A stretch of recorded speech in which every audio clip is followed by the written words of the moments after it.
Is your dog spoiled or simply loved with all your heart?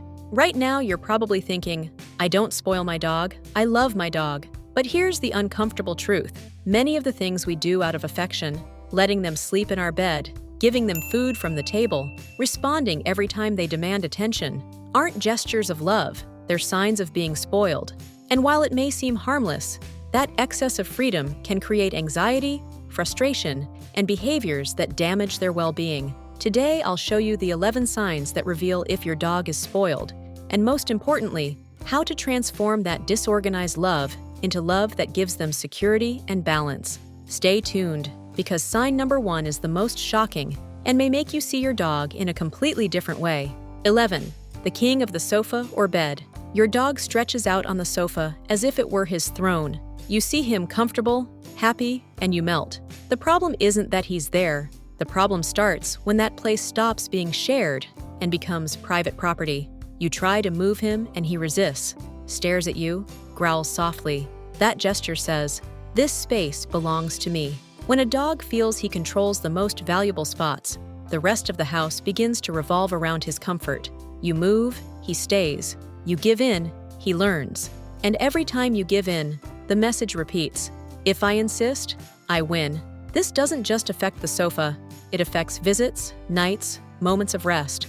If your dog decides who sits, when, and how, friction begins between you and with anyone who enters your home. Solution: don't ban him from the sofa forever. Teach that moving can also be pleasant. A calm down, followed by a reward in his bed, turns the action into something positive. If you give him his own place, comfortable, attractive, always available, he'll understand he has a safe space without taking over yours. 10. Begging at the table. You're about to eat, and those big eyes appear, that nose creeping closer, that paw on your leg. You share just a little piece because you love him. That's how almost every begging story begins, with misplaced affection. What your dog learns isn't "he loves me." He learns insisting works, and every meal becomes a negotiation. You eat, he waits, you hesitate, he wins. When one day you say no, he doesn't understand why the rule changed. Frustration appears and the volume rises. Whining, barking, more insistence. And your plate isn't his plate, not out of cruelty, but because what's normal for you can be heavy, irritating, or dangerous for him. The American Veterinary Medical Association warns that human leftovers often contain too much fat, salt, or seasoning, causing digestive problems and obesity. What starts as a gesture of affection can end in a serious health issue. Solution: while you eat, give him his own activity, a stuffed toy, a chew, a puzzle. When you finish, reward his calmness. The message changes. When you eat, I entertain myself. When you finish, I win by waiting. That way, your dog learns patience brings rewards, not insistence. 9. The Velcro Dog. You get up and he gets up. You move and he follows. He sticks to your shadow as if your absence were dangerous. At first, it flatters you. He loves me. Then you notice he can't be without you. It's not love, it's fear of being alone. Dependence shows in what happens when you're gone. Endless barking, scratched doors, destroyed objects, heavy breathing. He doesn't do it to annoy you. He does it because he doesn't know how to be alone. That hurts. Him and you. Freedom for a dog isn't running off leash. It's knowing he can be fine even when you're not there. It's taught in small minutes. Leave the room and return without a festival. Repeat. Extend a little. Give him his own space with a bed, a toy he likes, something to smell. When he discovers you return without drama, and his corner calms him, waiting stops being torture. Love stops being glue and becomes trust. 8. Demanding affection all the time. Your dog nudges you, demands petting, climbs on you, seeks your attention as if it were a switch he can flip, and you, out of love, give in. Every time. The problem is the message. When I want, I receive. When he doesn't get it, frustration appears. Whining, barking, impatience. Affection isn't removed, it's organized. If you only pet when he demands, you reinforce the demand. If you pet when he's calm, you reinforce calmness. That small difference changes everything. Canine behavior specialist Dr. Patricia McConnell explains that dogs who receive constant attention on demand can develop frustration and anxiety when they don't get it. It's not that affection is bad, it's that the way it's delivered can teach impatience instead of security. Solution: imagine affection as a traffic light. Red, not now. Green, this is yours. Use clear signals. A short word, a hand lowered to indicate wait, and petting when he's quiet. Your dog learns love isn't begged for. It's earned by being at peace. In the end, you get the same, a dog who seeks you but arrives differently, not through anxiety, but through security. 7. Too many toys. A basket overflowing with toys seems like a dream. For many dogs, it's a daily rain of stimuli. What happens when everything is always available? Nothing is special. He plays 2 minutes, drops it, looks for another, drops it again. It's not misbehavior, it's saturation. When a toy has no event, it loses value. When there are too many, the brain gets used to switching quickly, grows impatient, and asks for more. The house becomes noise, not play. Solution: you don't need less fun, you need rhythm. Leave only a few toys visible and store the rest. Rotate the selection weekly like premieres. Introduce games that challenge him, scent work, puzzles, searches, and above all, play with him. A toy without you is an object. With you, it becomes a story. That change brings something few expect.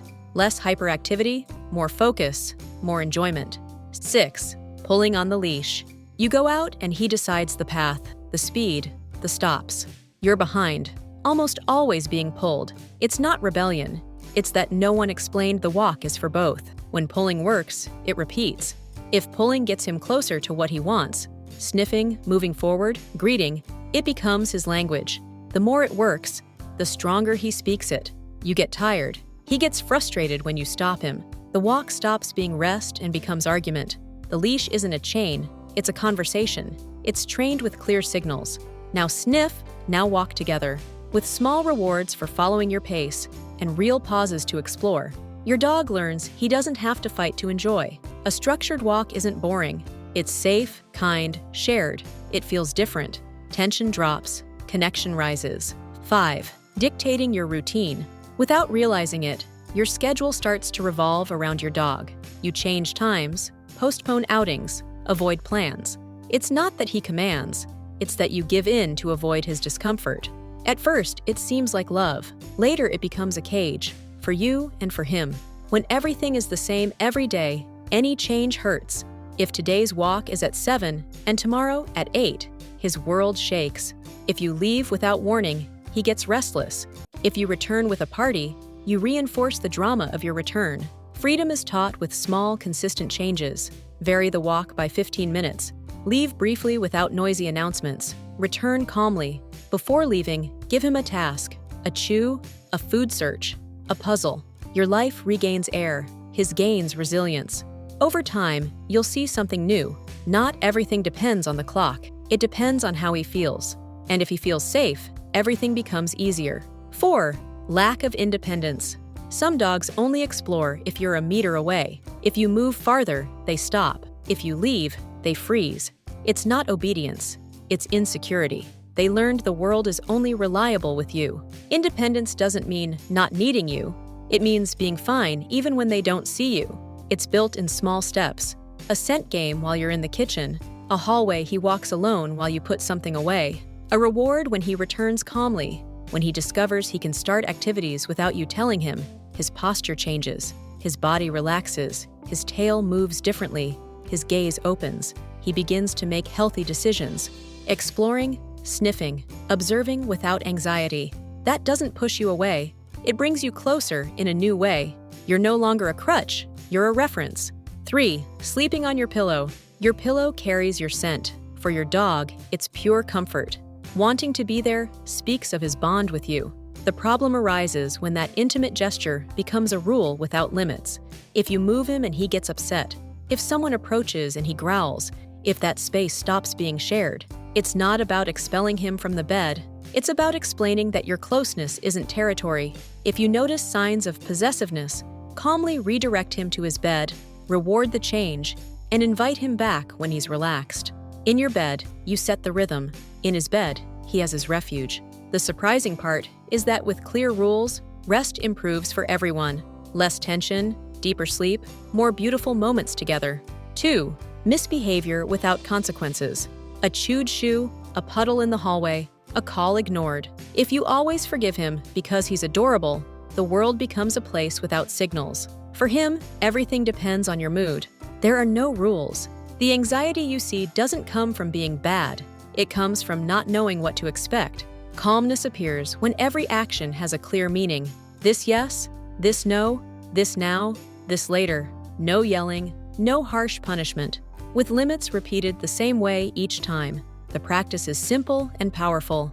Interrupt misbehavior with a short word, offer a valid alternative, and reward that alternative. If climbing on the table is forbidden today, it's forbidden tomorrow. If coming when called is rewarded today, it's rewarded tomorrow. What changes isn't just his behavior, his emotion changes. He understands the map of his home and feels safe inside it. 1.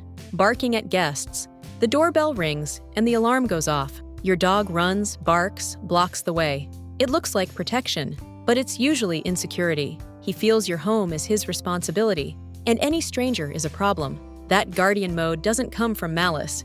It comes from doubt. Is this person safe? What do you expect from me? If no one answers those questions, he answers with noise. The solution starts before the bell. Practice. Simulate calm entries. Mark a spot for your dog, a bed, a mat, and reward silence and calm there. When real guests arrive, repeat the ritual. You greet without drama. He stays in his spot, receives a reward for being calm. If he barks, don't shame him. Redirect clearly. Over time, the bell stops being a red alert and becomes, "Ah, I know what to do." Your home sounds different, less tension, more welcome. Whether your dog is spoiled isn't about how much you love him. It's about how you show that love. The best affection isn't saying yes to everything. It's building security, confidence, and independence. If you saw any of these signs in your dog, don't blame yourself. You still have time to organize your love. If this video helped you, hit like, subscribe, and share it with other dog lovers.